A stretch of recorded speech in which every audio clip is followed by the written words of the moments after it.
What up, Super Fun Force? Captain Game still bringing some more Beyblade. We got Burst here with the Superking B172 World Spriggan. Now, this is actually a first for me because if you've seen my videos, this is one of the most powerful, dominant combos in the entire Burst meta. So if you're playing with basically sparking up to DB Ultimate, this still hangs. It's basically like if you play up to Jigajong, if you play up to GT, you're probably playing with GT and Cho-Z, the generation before, with like, Archer Hercules, Perfect Phoenix, and even some others are still viable. So Sparking was a pretty short and small run, so there's less room for more powerful combos to come out of this that can compete with Dynamite Battle. There are some, so maybe stay tuned for that. I found some other ones I really like, but World Spriggan is definitely the the perfect Phoenix of Dynamite Battle. I mean, Dynamite Battle has a prominence Phoenix, but that's totally different, which is still great, a great base. So anyways, like I was saying, I originally bought this in gold, different pieces of it, the chassis and the energy layer, but I never had the original color. So I'm going to retire that one. I battled it a lot. You could tell it's a little bit used, but I want to keep that now in my perfect collection, even though it's not so perfect. And I want to just battle this one here because this is the easier one to get.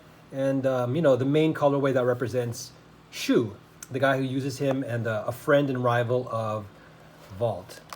So there's the box, so you guys can take a look at it before we get rid of it.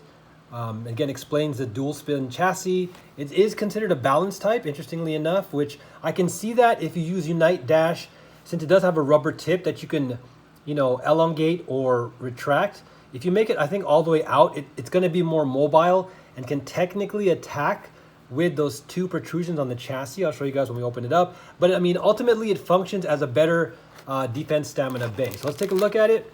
Again, we got World Spriggan with Unite Dash over the 2B chassis. And there you go. Let's take a look.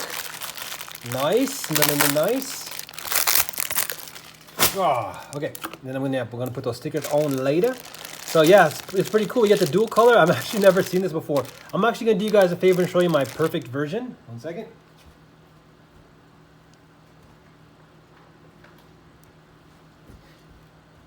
So here's a perfect version that I have now that I used to play with all the time, which is okay because the paint, the silver and goldish paint apps here basically got worn off.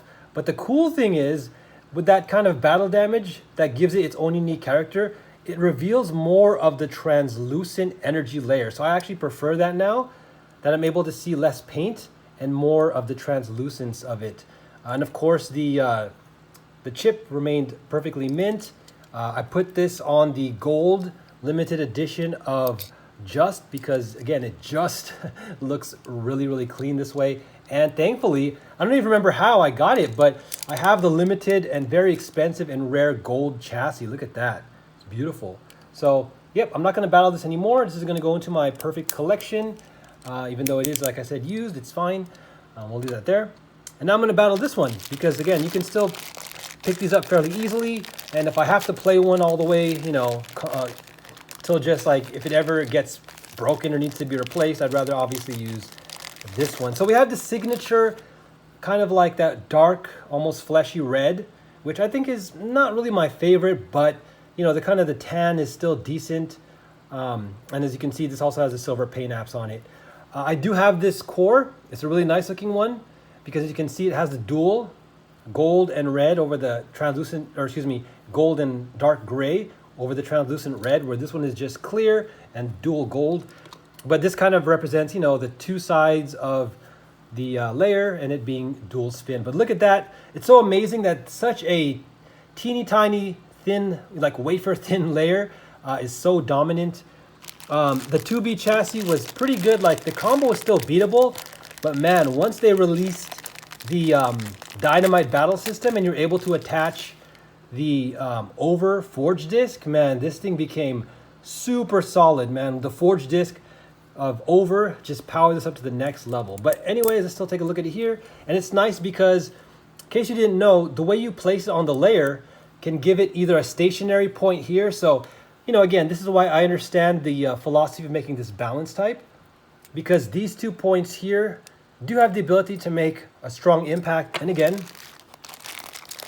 if you look at, oh, so I was wrong. This is actually, oh, Schnapple Jacks.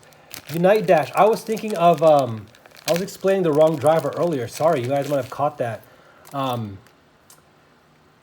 my gosh, what is it? I have it over here in the GT. It was a GT release. Let me check and see if I can pull it. Oh no, it's on my team. I'm actually using that.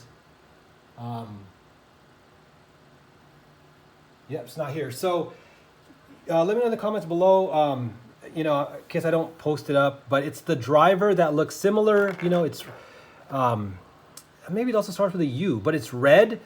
And then it has the rubber tip here. So you turn it kind of like, I wouldn't really say like high extend, because high extend, you lock the chip.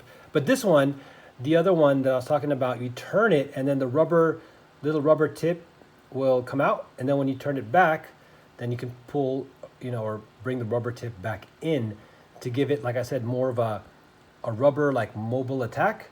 And then when you bring the rubber all the way in, it's going to be a little bit more defense and stable. So I was like, that is a balanced driver. Here, this one is kind of like a driver that way, but this is not rubber. So I don't think I even have a Unite. Do I? Then Ultimate, was this Unite? Ultimate? Maybe I'm wrong. Let me see if I can read the Japanese here. It's Unito, Unite, no, it's like it's because it's Unito, Unite, yeah, okay, so this is Unito. Be sure no, Unito, snaps. Let me double check. Maybe I'm just making it up. Let's see here really quick. Luckily, I'm right near my computer, so I can bring it up. Let's take a look here and see if I can find that driver. Sorry guys, taking one more. It is Unite Dash, so it is Unito. Oh yeah, that's right, it's Unito, and then it's the character here is Ta, but there's a, I didn't see the little connotation on there or something, the marking, which turns Ta to Da, so Da shoot, Unito Da shoot. Yeah, so that's Unite Dash. So actually, is this rubber? It's so weird. Looks like it's more like plastic. Okay, so let me take a look here, because I don't know if I have this version that I get for Pro Series. This one,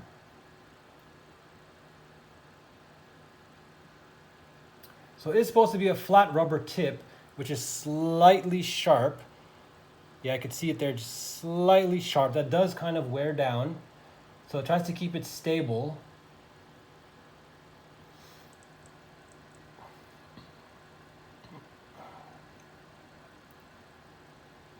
Okay, interesting. So apparently in the beginning, right, like they like to say that the triangle tip makes it have more stamina and be stable.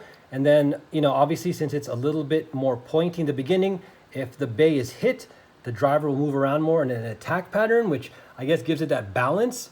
But when it flattens down and it gets worn, as we've seen before, it kind of more or less moves a little bit more steadily, not as erratic, so it can probably help prevent from being knocked out, and then it can still, respond with a little bit more of like outer movement, counterattack, and then still keep a little bit more stamina. Versus in the beginning, when it's pointy, it probably moves around a little bit more like hectic and stuff like that. So interesting. I don't really see this being a good choice for this bay. I feel like they could have given it something that would be a little bit more of a balanced type. This feels like, well, I guess this, this is probably a little bit more attack oriented than stamina oriented. So I guess it makes sense overall. And it looks really good. So I'll just finish off this video by putting it together. And also the cool thing is it does have burst stoppers in there. Let's see here. As you can see here, those two little tabs. And like I was saying, you see these little indentations here. So the way I had it put in, right, is if I lock in the tabs, oh here, the squares here, you see these like squares right here and right here. If I lock those in to the tabs here, then what happens is I can position this, right, the 2 points, lock it down, and then it doesn't turn, or wait, does it turn? Oh, never mind. When you lock it in, it turns. Sorry. Yeah, there you go. But if you don't lock it in and you just let these get pressed down, right? You just let this get attached to the layer flat. Then you can position it and then it won't move. Let me turn it this way. See, so now it's stuck. But the cool thing is you can design the attack point anywhere along the energy layer. Again, as long as you line it up or you turn it before you fully lock the chassis down. So again, you can just like rotate it.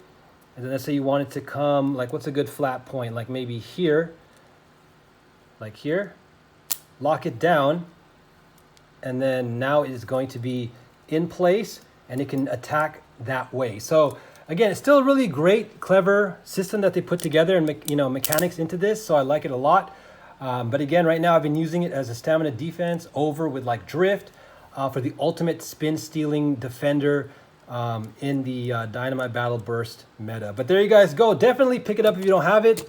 Again, it's quite an ingenious bay, and it represents the character and the strategy of Shu from the anime. All right, guys, thanks so much for hanging out. Don't forget to keep your face safe, pray, spread that love, be positive, be thankful. We'll be coming back at you. Peace.